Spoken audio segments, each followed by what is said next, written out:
വിശദമായ വാർത്തകളിലേക്ക്. പുൽവാമ സ്ഫോടനത്തിന്റെ പശ്ചാത്തലത്തിൽ പാകിസ്ഥാനെതിരെ യുദ്ധമുണ്ടാകുമെന്ന പരോക്ഷ സൂചന നൽകി കേന്ദ്ര ആഭ്യന്തരമന്ത്രി രാജ്നാഥ് സിംഗ്. അതിർത്തി കടന്നുള്ള സൈനിക നടപടി തള്ളിക്കളയാനാകില്ലെന്ന് രാജ്നാഥ് സിംഗ് ഒരു സ്വകാര്യ ചാനലിന് അനുവദിച്ച അഭിമുഖത്തിലാണ് മന്ത്രി ഇക്കാര്യം വ്യക്തമാക്കിയത്. അതേസമയം സജ്ജരായിരിക്കാൻ പാകിസ്ഥാൻ ആർമിക്ക് പ്രധാനമന്ത്രി ഇമ്രാൻഖാൻ നിർദ്ദേശം നൽകിയതായി അൽ ജസീറ റിപ്പോർട്ട് ചെയ്യുന്നു. ഇന്ത്യ പാക് ബന്ധം കൂടുതൽ വഷളാകുന്നു. കഴിഞ്ഞ ദിവസം ചേർന്ന പാകിസ്ഥാൻ സുരക്ഷാ കൗൺസിൽ യോഗം സൈന്യത്തോട് ഒരുങ്ങിയിരിക്കാൻ നിർദ്ദേശം നൽകിയതായി അൽ ജസീറ ചാനൽ റിപ്പോർട്ട് ചെയ്തു. ഇന്ത്യ ആക്രമിച്ചാൽ തിരിച്ചടിക്കാനും അനുമതി നൽകിയിട്ടുണ്ട്. അതിർത്തി ഗ്രാമങ്ങളിൽ താമസിക്കുന്നവർക്കും പാകിസ്ഥാൻ ജാഗ്രതാ സന്ദേശം നൽകി.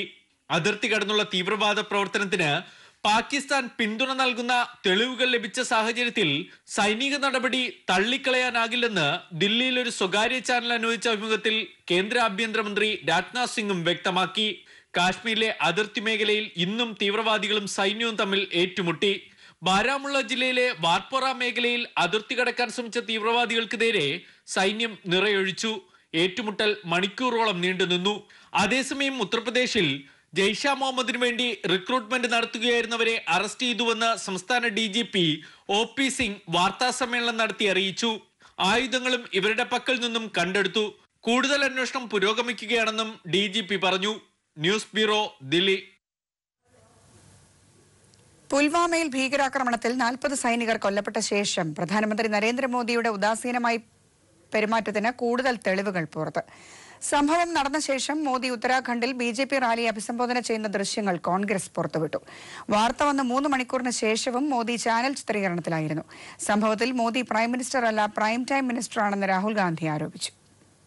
പുൽവാമ സംഭവം നടന്ന് 2 മണിക്കൂർ കഴിഞ്ഞുള്ള പാർട്ടി റാലിയിൽ സംഭവത്തെക്കുറിച്ച് പ്രധാനമന്ത്രി ഒരു വാക്ക് സംസാരിക്കുകയോ മൗനാചരണത്തിന് നിർദ്ദേശിക്കുകയോ ചെയ്തില്ലെന്നാണ് കോൺഗ്രസ് ആരോപണം. ഇതിന് തെളിവായി ഉത്തരാഖണ്ഡിലെ BJP റാലിയെ മോദി മൊബൈലിലൂടെ അഭിസംബോധന ചെയ്യുന്ന ദൃശ്യങ്ങൾ കോൺഗ്രസ് പുറത്തുവിട്ടു. പുൽവാമയിൽ അക്രമം നടന്നത് മോദി അറിഞ്ഞിരുന്നോ? അറിഞ്ഞില്ലെങ്കിൽ സർക്കാരിനെ പറ്റി ജനങ്ങൾ എന്ത് മനസ്സിലാക്കണമെന്നാണ് കോൺഗ്രസ് ഉന്നയിക്കുന്ന ചോദ്യം. Between 3:10 p.m. in the afternoon and 5:10 p.m. in the afternoon, the Prime Minister of India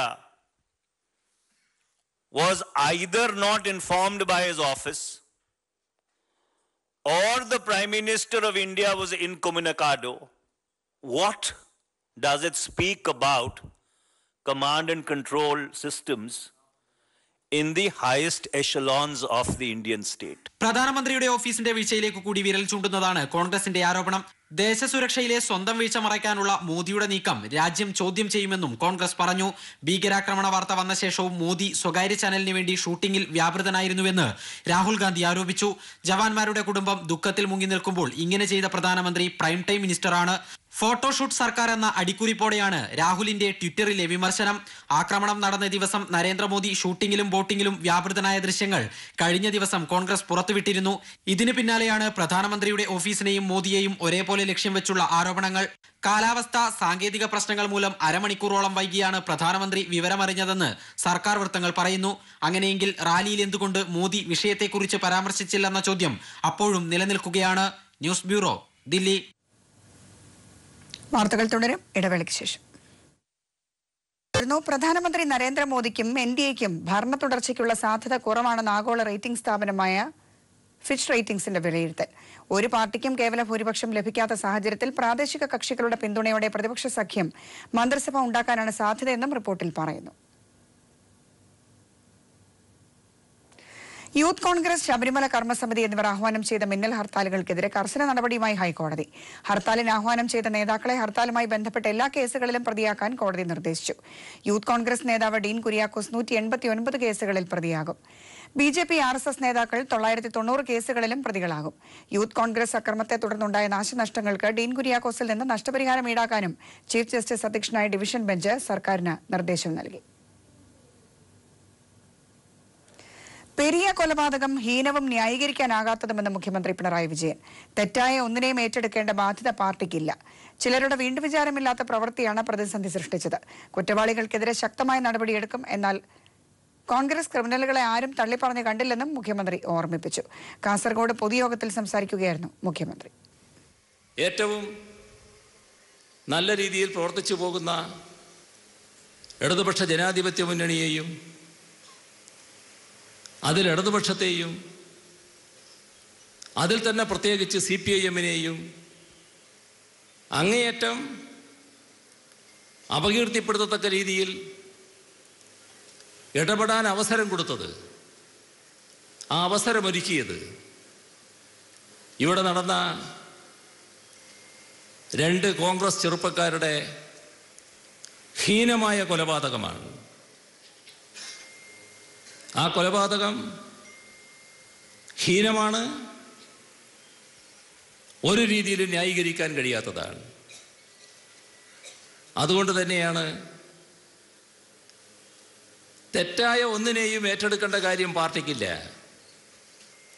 അതുകൊണ്ടാണ് CPIM-ന്റെ സംസ്ഥാന സെക്രട്ടറി സഖാവ് കോടിയേരി ബാലകൃഷ്ണൻ ഈ സംഭവം നടന്ന ഉടനെ തന്നെ അതിനെ തള്ളിപ്പറഞ്ഞത്. കോടിയേരി ബാലകൃഷ്ണൻ നയിക്കുന്ന തെക്കൻ മേഖല കേരള സംരക്ഷണ ജാഥ ആലപ്പുഴ ജില്ലയിൽ പര്യടനം തുടരുകയാണ്. മാവേലിക്കര, കായംകുളം, ഹരിപ്പാട്, ആലപ്പുഴ, അമ്പലപ്പുഴ എന്നീ മണ്ഡലങ്ങളിലാണ് വെള്ളിയാഴ്ച സ്വീകരണം നൽകിയത്. സ്ത്രീകളടക്കം ആയിരക്കണക്കിന് ജനങ്ങളാണ് ഓരോ കേന്ദ്രങ്ങളിലും സ്വീകരണത്തിനായി എത്തുന്നത്. കാസർഗോഡ് കൊലപാതകത്തിന്റെ മറവിൽ കോൺഗ്രസും RSSും രഹസ്യധാരണ നടത്തിയതായി ജാഥ ക്യാപ്റ്റൻ കോടിയേരി പറഞ്ഞു. ശനിയാഴ്ച കുട്ടനാട്ടിൽ ജാഥയ്ക്ക് ആദ്യ സ്വീകരണം നൽകും. പിന്നീട് ചേർത്തല, അരൂർ മണ്ഡലങ്ങളിലെ സ്വീകരണത്തിന് ശേഷം ജാഥ കോട്ടയം ജില്ലയിൽ പ്രവേശിക്കും. കാനം രാജേന്ദ്രൻ നയിക്കുന്ന കേരള സംരക്ഷണ യാത്ര ഇന്ന് കോഴിക്കോട് ജില്ലയിൽ 4 കേന്ദ്രങ്ങളിൽ സ്വീകരണം ഏറ്റുവാങ്ങി. 5 വർഷക്കാലമായി ഒന്നും ചെയ്യാത്ത കേന്ദ്ര സർക്കാർ തെരഞ്ഞെടുപ്പ് അടുത്തപ്പോൾ കർഷകരുടെ അക്കൗണ്ടിൽ 2000 രൂപ നൽകി പ്രശ്നം പരിഹരിക്കാമെന്ന് കരുതുകയാണെന്ന് കാനം പറഞ്ഞു. വൻ ജനാവലിയുടെ സാന്നിധ്യത്തിലാണ് യാത്ര പുരോഗമിക്കുന്നത്. ജാഥ നാളെയും കോഴിക്കോട് ജില്ലയിൽ പര്യടനം തുടരും. ലോക്സഭാ തെരഞ്ഞെടുപ്പിൽ സീറ്റ് നൽകണമെന്ന ആവശ്യവുമായി മഹിളാ കോൺഗ്രസ് സംസ്ഥാന അധ്യക്ഷ ലതിക സുഭാഷ്. വിജയസാധ്യതയുള്ളതടക്കമുള്ള 3 സീറ്റുകൾ നൽകണമെന്നും സ്ഥാനാർത്ഥിയാകാൻ പ്രവർത്തന പരിചയമുള്ളവർ മഹിളാ കോൺഗ്രസിൽ ഉണ്ടെന്നും ലതിക സുഭാഷ് കോട്ടയത്ത് പറഞ്ഞു. സ്വർണ്ണ വ്യാപാര മേഖലയിലെ നികുതി വെട്ടിപ്പിനെക്കുറിച്ച് പീപ്പിൾ TV നടത്തിയ അന്വേഷണത്തിൽ ഒരു മൊത്ത വിതരണക്കാരൻ കൂടി ഒളിക്യാമറയിൽ കുടുങ്ങി. തൃശൂരിലെ ഐറൺ ഗോൾഡ് എന്ന ജുവല്ലറിയിലെ നികുതി വെട്ടിപ്പ് ദൃശ്യങ്ങൾ സഹിതം പീപ്പിൾ പുറത്തുവിടുകയാണ്. മൊത്തമായും ചില്ലറയായും സ്വർണ്ണ വിൽപ്പന നടത്തുന്ന ഈ സ്ഥാപനത്തിൽ നിന്ന് ബില്ലില്ലാതെ യഥേഷ്ടം സ്വർണം ലഭിക്കും. സുപ്രീം കോടതി ഉത്തരവിനെ തുടർന്ന് വനഭൂമിയിൽ നിന്ന് ഒഴിപ്പിക്കേണ്ട ആദിവാസികൾ ഉൾപ്പെടെയുള്ളവരുടെ വിശദാംശങ്ങൾ തേടി കേന്ദ്ര സർക്കാർ. സംസ്ഥാനങ്ങളിൽ ഒഴിപ്പിക്കൽ ഭീഷണി നേരിടുന്നവരുടെ കൃത്യമായ കണക്ക് അടിയന്തരമായി നൽകണം. ഉത്തരവിനെതിരായ എതിർപ്പ് പരിഗണിച്ച് കേന്ദ്ര സർക്കാർ സംസ്ഥാനങ്ങളുടെ യോഗം വിളിക്കാനും സാധ്യതയുണ്ട്. പാകിസ്ഥാനുമായുള്ള ലോകകപ്പ് ക്രിക്കറ്റ് ബഹിഷ്കരണം BCCI കേന്ദ്ര സർക്കാരുമായി ചർച്ച ചെയ്ത് തീരുമാനിക്കും. പാകിസ്ഥാനുമായി മത്സരത്തിൽ ഏർപ്പെടുന്നതിലെ സുരക്ഷാ പ്രശ്നങ്ങളടക്കം BCCI ICCക്ക് എഴുതി നൽകും. IPL ഉദ്ഘാടന ചടങ്ങ് ഒഴിവാക്കാനും ചടങ്ങിന്റെ തുക കൊല്ലപ്പെട്ട ജവാന്മാരുടെ കുടുംബത്തിന് നൽകാനും BCCI യോഗത്തിൽ തീരുമാനമായിട്ടുണ്ട്. അതേസമയം ഒളിമ്പിക്സ് വേദി ഇന്ത്യക്ക് നൽകുന്നതുമായി ബന്ധപ്പെട്ട ചർച്ചകൾ അന്താരാഷ്ട്ര ഒളിമ്പിക്സ് കമ്മിറ്റി അവസാനിപ്പിച്ചു. ഈ വാർത്താ ബുള്ളറ്റിൻ പൂർണ്ണമാകുന്നു. നമസ്കാരം.